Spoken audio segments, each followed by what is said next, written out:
1981, alumni Lirboyo tahun 2008. Untuk nomor teleponnya bagi yang ingin komunikasi bersama beliau, di sini ada nomor handphonenya 081 31 93 34 98. Alamat di Sukamura, Cilincing, Jakarta Utara. Riwayat pendidikan 1. Ponpes Lirboyo pada tahun 2008. Yang kedua, Fakultas Tarbiyah STAI Az-Ziyadah Jakarta tahun 2015. Yang ketiga, Pasca Sarjana Unusia Jakarta tahun 2022. Riwayat organisasi pertama, Komisioner Panwaslu Kecamatan Pulau Gadung 2014. Yang kedua, Sekretaris PCGP Ansor Jakarta Timur tahun 2015 sampai 2019. Yang ketiga, Wakil Sekretaris LD PBNU tahun 2015 sampai tahun 2021. Yang keempat, Direktur Pendidikan Dai Penggerak NU atau PDPNU tahun 2018 sampai 2021. Yang kelima, Penasehat PCGP Ansor Jakarta Utara pada tahun 2020 sampai 2024. Yang keenam, Kepala SMP Manfaul Hikmah Jakarta Utara pada tahun 2019 sampai saat ini. Yang terakhir, Sekretaris Yayasan Manfaul Hikmah Jakarta 2019 sampai 2024. Mungkin itu sipil yang saya sampaikan kepadanya, pada Kiai Muhammad Imaduddin SPDMU. Saya persilakan. Sallu ala Nabi Muhammad.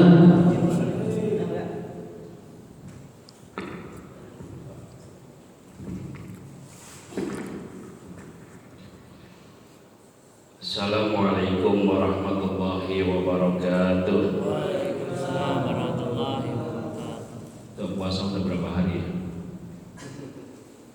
23. Saya nggak pernah ngitungin bang puasa. Cuman insya Allah Lebaran kurang lebih seminggu lagi. Jadi lebaran ya? Jadi. Bismillahirrahmanirrahim. Alhamdulillahirabbil alamin wa bihi nasta'inu ala umuri dunya waddin. Wassalatu wassalamu ala asyrafil anbiya'i wal mursalin sayyidina wa maulana Muhammadin wa ala alihi wa ashabihi ajma'in. Amma ba'du. Allahumma shalli wa sallim wa barik ala sayyidina Muhammadin al-Fatih lima ughliq wal khatim lima sabaq nasrul haqqi bil haqqi wal hadi ila siratikal mustaqim. Sallallahu alaihi wa ala alihi wa sahbihi haqqa qadrihi wa miqdarihil azim. Rabbi shrah li sadri wa yassir li amri wa hlul 'uqdatam min lisani yafqahu qawli. Rabbi zidna ilman warzuqna fahman. Yang sama-sama kita hormati sahabat saya, dulu satu bantal, satu tempat tidur sama saya di Lirboyo, akhina fillah, Ustaz Farid Firdaus. Allah panjangkan umur beliau, diberikan sehat walafiat, diberikan keberkahan sepanjang hidupnya, dan insya Allah jadi ketua PC NU Kabupaten Bogor. Amin. Ketua PW dan ketua umum PBNU. Kalau Islamnya saya.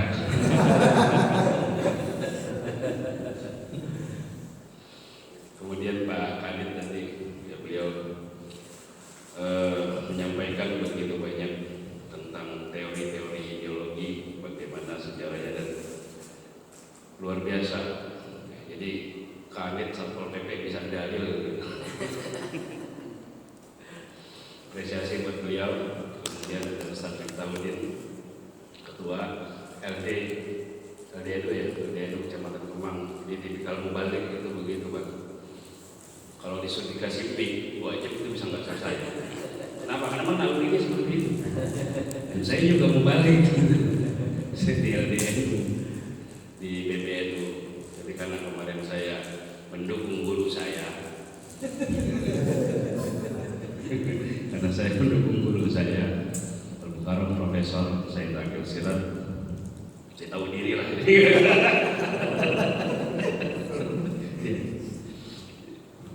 Terima kasih kasih sahabat-sahabat semua. Saya kalau pakai jas itu saya ingat beberapa tahun yang lalu.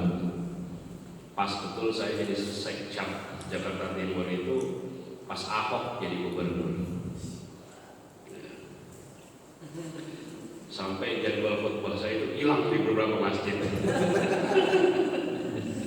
Jadwal khutbah majelis taklim dipecat.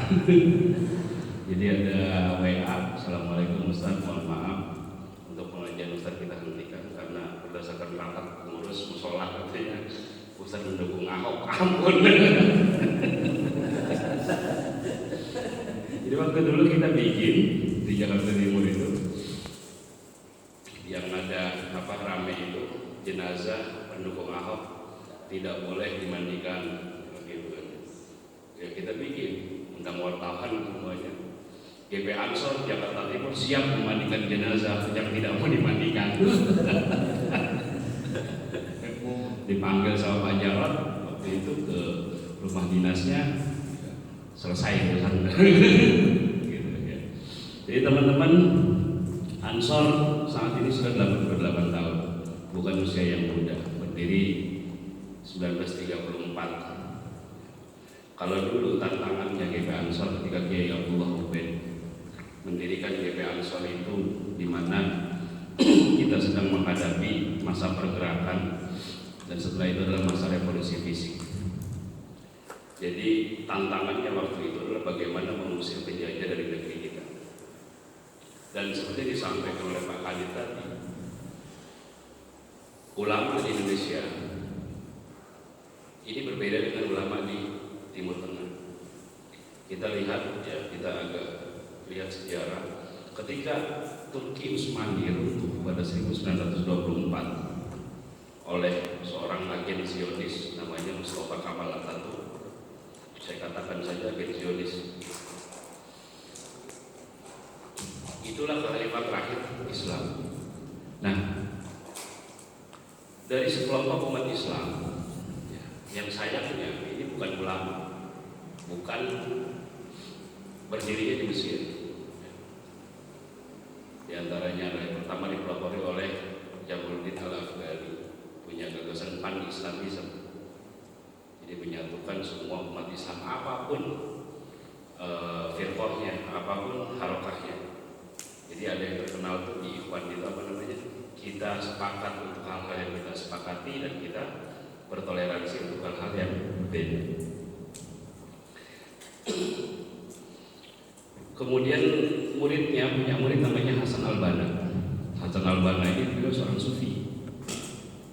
Dia seorang sufi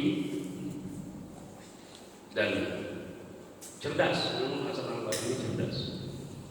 Dia punya gagasan untuk membangkitkan kembali kekhalifahan Islam. Dia mendirikan sebuah partai namanya Ikhwanul Muslimin. Nah, perjalanan waktu Ikhwanul Muslimin terlibat dalam pembunuhan Presiden Bashir Anwar Sadat.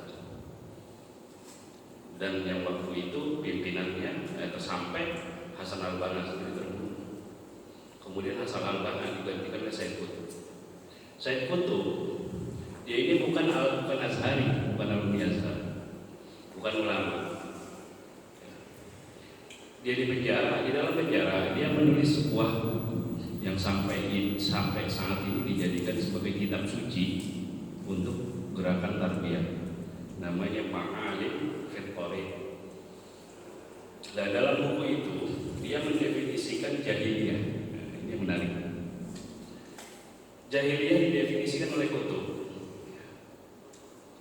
Kalau kita dulu ngaji di pesantren, ngaji sama guru, jahiliyah itu adalah pra-Islam. Era paganisme di Arab. Mereka menyembah berhala, kaum musyrik.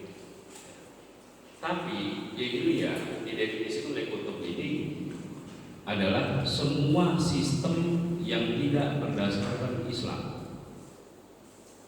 Baik itu sistem politik, pemerintahan, sosial, ekonomi, budaya, semuanya.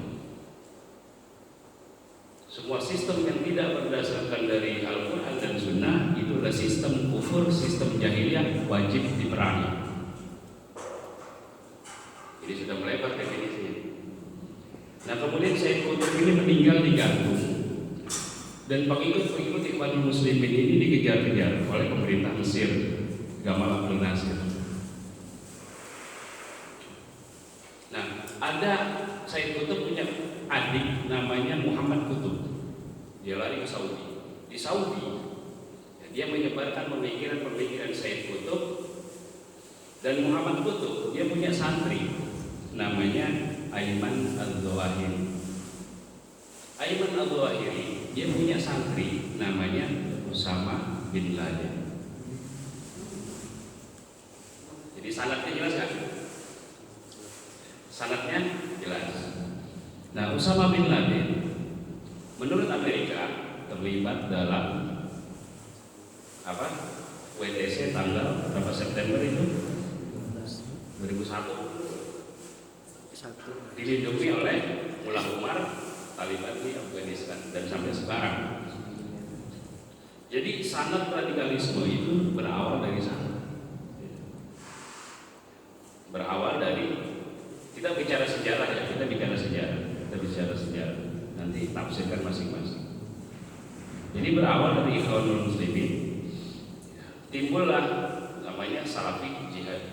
Awalnya di zaman Hasan Al-Banna, beliau ini seorang sufi. Bahkan Abdul Halim Mahmud, seorang mursyid Sadriyah Azhari, beliau dulu anggota Ikhwanul Muslimin.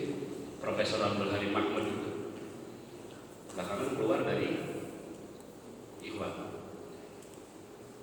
Nah, ketika di era Qutb, setelah Hasan Al-Banna, terjadi perbedaan pendapat di kalangan Ikhwanul Muslimin. Faksi yang pertama, ini fraksi Hasan Al-Banna, yang menghendaki, yang menerima sistem demokrasi. Artinya kader-kader Ikhwan boleh menjadi anggota DPR, boleh menjadi wali kota, boleh jadi gubernur, dan itu tidak bertentangan dengan Islam. Kemudian faksi yang kedua, fraksi jihadis. Ini fraksinya Qutb. Pokoknya semuanya haram, wajib diperangi. Dan ada faksi yang ketiga. Faksi yang ketiga ini dimotori oleh Taqiyuddin An-Nabhani. Dia orang lahir di Gaza, di Palestina. Dia cucu dari pengarang kitab Jami' Karomatil Auliya yang kita pelajari itu, Syekh Yusuf An-Nabhani. Jadi menurut dia, semua syariat Islam, semua kewajiban ini akan bisa tegak kalau pemerintahan khilafah sudah berdiri. Lahirlah Hizbut Tahrir. Awalnya Hizbut Tahrir ini melawan pendudukan Islam di Palestina. Kemudian menjadi melebar menjadi organisasi ideologi transnasional yang dikira sudah dibubarkan. Jadi itu sanadnya. Jadi saya bicara tentang sanad radikalisme. Kemudian dari faksi Hasan Al-Banna ini kemudian di Indonesia mewujud dalam bentuk Partai Keadilan. Jelas saya sanadnya di situ. Jadi yang menerima demokrasi, menerima sistem politik ala Barat lah. Jadi mewujud dalam dalam Partai Keadilan awalnya. Cuman sekarang ada perubahan. Ini kita di internal kita ya. Mereka berusaha untuk mendekati NU dan yang dipasang itu adalah figur-figur yang NU seperti Habib Salim, cucunya Habib Salim Jufri. Kemudian ketuanya sekarang itu orang Bekasi, Ahmad Syaihu, yang memang kultur NU-nya kental. Bahkan saya punya kucing, itu anggota DPRD PKS, dibisakan. Ya, jadi itu sanadnya. Itu yang pertama.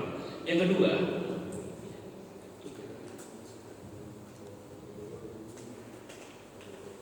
pada abad ke-17, jadi sejarah masuknya itu tadi sanad radikalisme ya.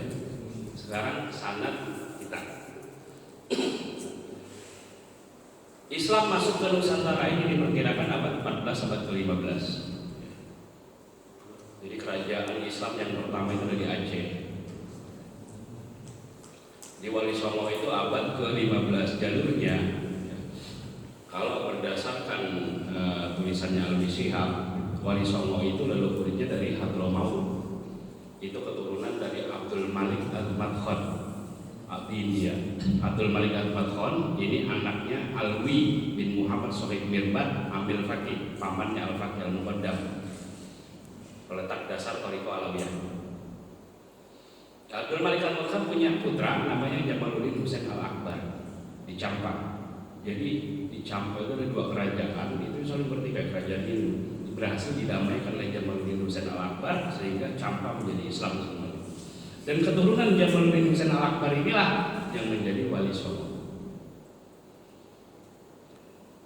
Itu kalau ada kitab Tajul Arus itu ya, Syamsul Qahirah, Habib Ali Al-Masyhur itu sangat karangan Alawi. Jelas wali songo keturunan Alawi. Akhirnya menjadi keturunannya adalah wali songo. Nah, wali songo ketika menyebarkan Islam di Nusantara ini, bukan tahu-tahu ujuk-ujuk datang menyebarkan agama Islam, ketemu ada orang Hindu, sholat. Tahu-tahu mengenalkan asyhadu alla ilaha illallah, tiada Tuhan selain Allah, pasti orang kaget. Orang selama ini mereka mengenal banyak Tuhan, kok ada dewa Brahmana, ada dewa Siwa, dewa Wisnu, dan lain sebagainya. Buddha juga begitu. Tapi tidak. Wali Songo mempelajari terlebih dahulu kebudayaan masyarakat Nusantara. Kebudayaan masyarakat Nusantara. Makanya pendekatan Wali Songo dalam mengislamkan Nusantara itu pendekatan sofistik. Apa itu pendekatan sofistik? Pertama, menurut saya pendekatan sofistik, pendekatan dakwah yang lebih mendasarkan pada nilai hikmah yang terkandung dalam ajaran Islam. Jadi hikmahnya, jadi orang nggak ujuk-ujuk disuruh sholat, orang nggak ujuk-ujuk disuruh sholat dengan gerakan yang seperti ini, tapi dikenalkan dulu hikmahnya. Orang nggak tahu ujuk-ujuk nggak disuruh puasa, tidak. Jadi aspek esoteriknya itu dikenalkan. Makanya kalau Nabi itu kan banyak menyindir orang-orang yang cuma mementingkan soal eksoterik, soal lahiriah. Kata Nabi apa? Kam min shaimin laisa lahu min siyamihi ilal ju' wal atas. Banyak orang yang puasa yang nggak dapat apa-apa dari puasanya, melainkan cuma dapat lapar dan haus. Dia tidak bisa memaknai ibadah puasanya. Banyak orang yang haji cuma dapat tamasya, jalan-jalan di Arab, tapi tidak bisa memaknai ibadah haji. Banyak orang yang sholat, tapi sholatnya tidak bisa mencegah dari perbuatan keji dan munkar. Kenapa? Karena lebih mengedepankan sisi fikih. Sisi fikihnya, betul kata Ustaz Muhammad. Orang kalau cuma belajar fikih jadi radikal, nggak belajar tasawuf. Nah, yang di kedepan oleh wali songo adalah sisi esoterik, sisi tasawufnya, hikmahnya. Jadi orang melihat, oh iya sama ya berarti ajaran Islam ya dengan Hindu ya, nggak ada bedanya. Makanya dikenalkan ada ajaran Abdul Karim Al-Jili, martabat 7. Dan kita lihat juga dan proses Islamisasi berbasis budaya ini hampir menyentuh semua aspek, dari budaya, fashion, arsitektur. Coba lihat bangunan Masjid Agung Demak, sama nggak masjid di Arab? Beda banget. Atau kita masjid di Cirebon tuh arsitekturnya berbeda sekali. Jadi unsur Majapahitnya masih kental. Dari fashion, dari busana. Coba lihat Sunan Kalijaga. Bagaimana budaya fashionnya Sunan Kalijaga? Ya pakai belangkon. Sampai di kuliner. Jangan salah, soto kudus yang asli itu kan dagingnya bukan daging sapi. Daging apa? Kerbau. Dulu Sunan Kudus ijtihad. Kalau yang namanya kurban tuh hewannya apa aja? Pertama onta nggak ada di Indonesia. Kedua sapi. Ketiga kambing. Tapi Sunan Kudus ijtihad. Jadi kalau seandainya orang Islam motong sapi, orang Hindu pasti tersinggung. Buset, Tuhan gue digorok katanya. Makanya di India itu sampai sekarang nggak selesai itu urusan. Gara-gara sapi. Ini kebijakan Perdana Menteri Narendra Modi ini.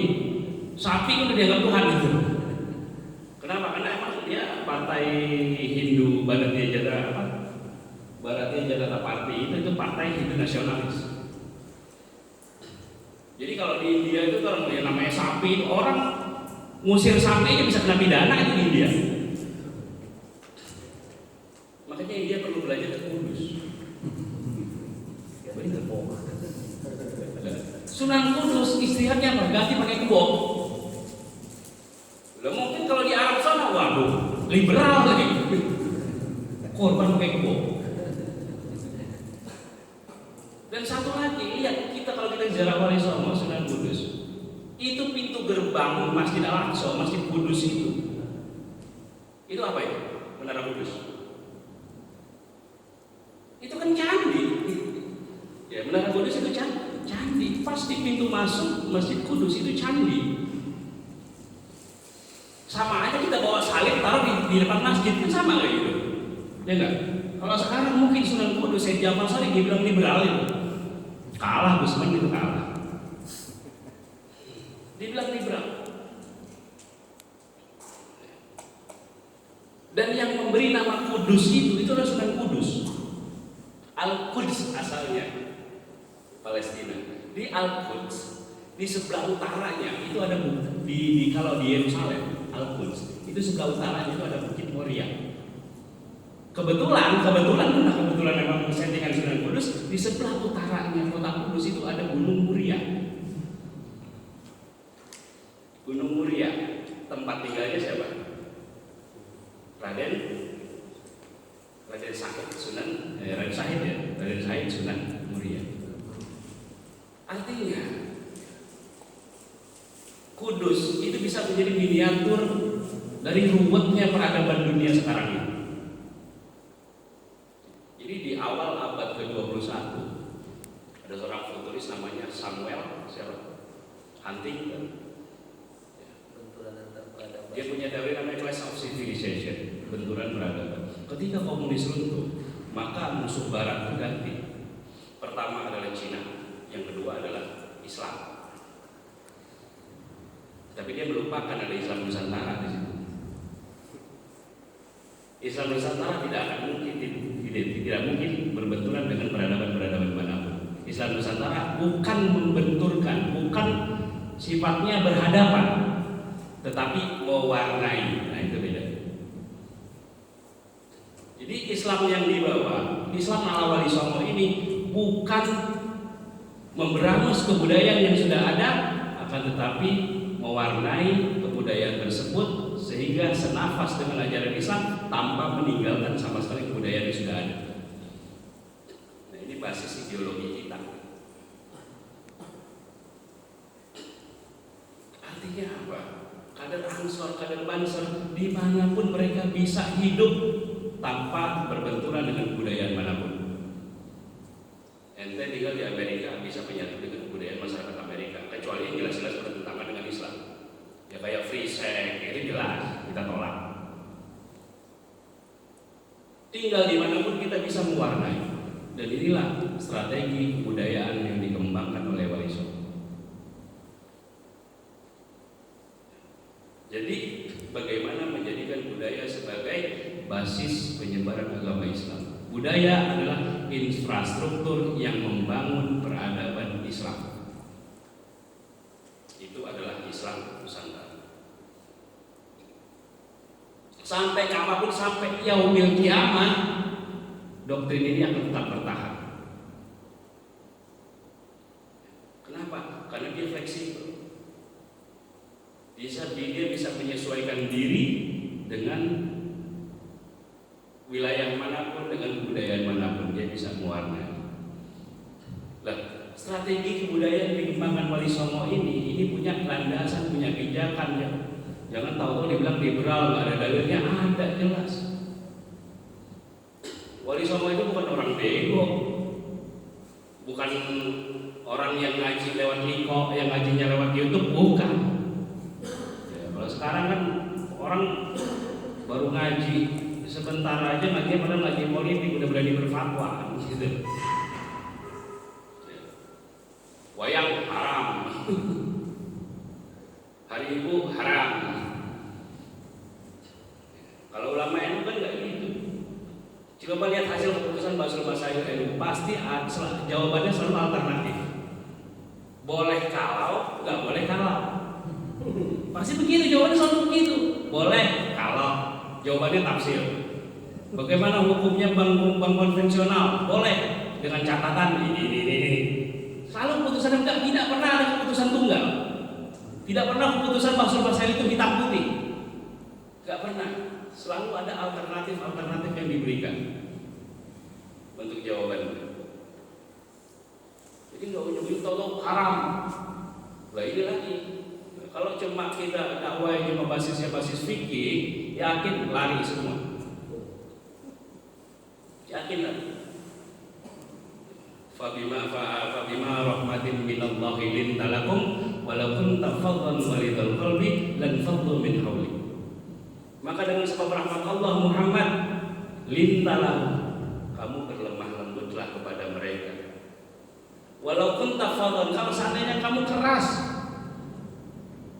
ghalidhal qalbi, hatimu kasar, lan faddu min hawlik, pasti mereka akan lari darimu.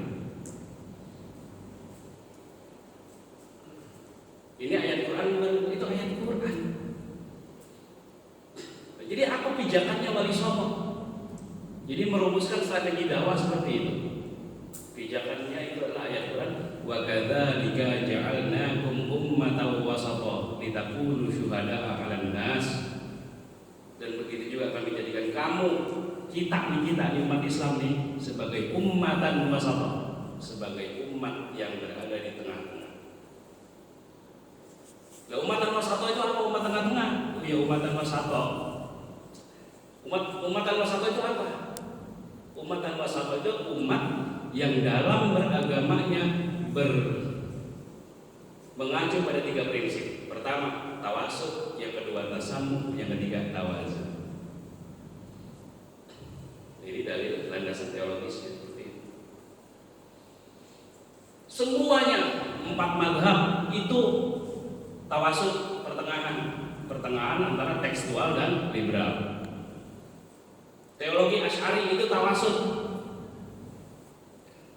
dari semua teologi yang ada. Pertengahan antara Mu'tazilah dan Khawarij. Khawarij kan tekstual. Wa man lam yahkum bima anzalallahu fa ulaika humul kafirun. Siapa orang yang tidak berhukum dengan hukum Allah maka mereka semua kafir. Negara yang tidak menerapkan hukum Islam kafir, taghut, wajib diperangi.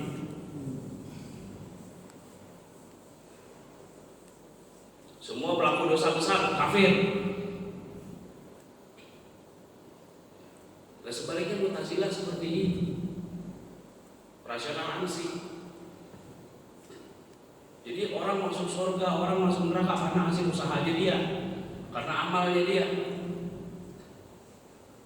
Orang masuk surga karena amalnya dia, orang masuk neraka juga karena kejahatannya dia. Nah, kita kan teologinya nggak begitu. Orang masuk surga itu karena fadl, karena anugerah dari Allah.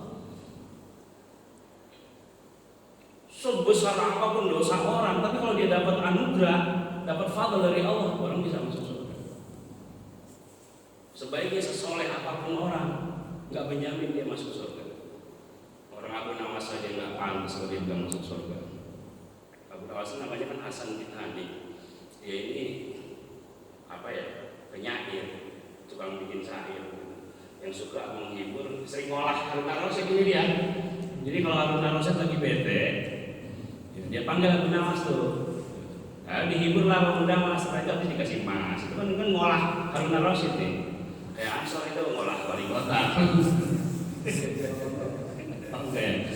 Abu Nawas itu wali gitu.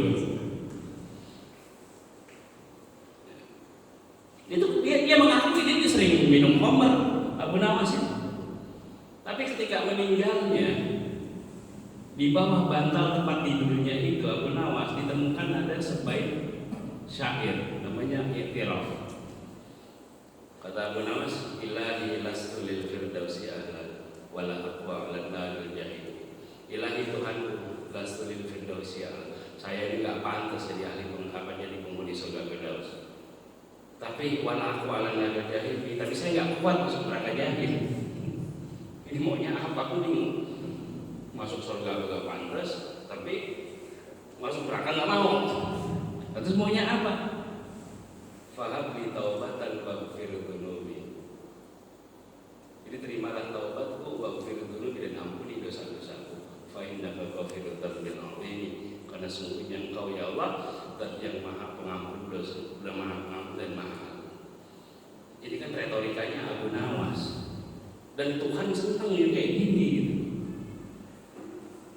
Kita pernah nggak ketemu sama orang? Orang itu kita tahu dia sering bohongin kita.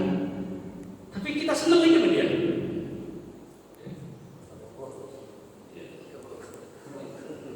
Dia tahu nih gue diolah dulu sama dia nih. Cuma kita senang aja sama dia. Jadi kembali lagi kepada strategi kebudayaan yang dikembangkan oleh Wali Songo tadi, ya, strategi yang berdasarkan yang berprinsip pada prinsip tasamuh, tawasud dan tawazun. Dan inilah yang menjadi basis dari gerakan kita. Gerakan Nahdlatul Ulama.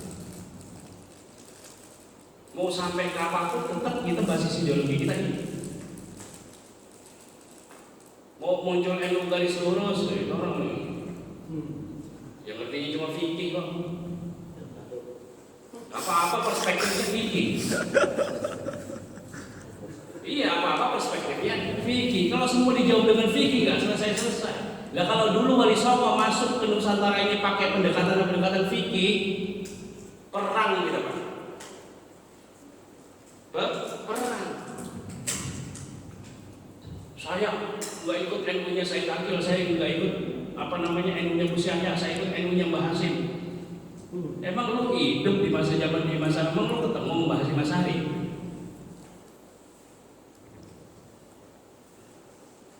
Pernah ketemu Mbah Hasim Asy'ari? Udah mempelajari belum untuk pemikiran-pemikiran Mbah Hasim Asy'ari? Tahu nggak Mbah Hasim Asy'ari itu ada nulis risalah, nulis kitab? Kita kenal kan tahu? Kitabnya karya Mbah Hasim Asy'ari ada Risalah Ahlussunnah wal Jamaah, Adabul Alim wal Muta'allim, ya kan? Yang dikumpul dari Irsyadus Syari itu. Ada satu kitab. Ketika pada syarikat Islam berdiri tahun berapa? 1912. Didirikan oleh siapa? Cokro Aminoto, guru bangsa. Ini menarik nih Cokro Aminoto. Dia punya murid, pertama Bung Karno, kedua Semaun, tokoh komunis, ketiga Mbah Wahab.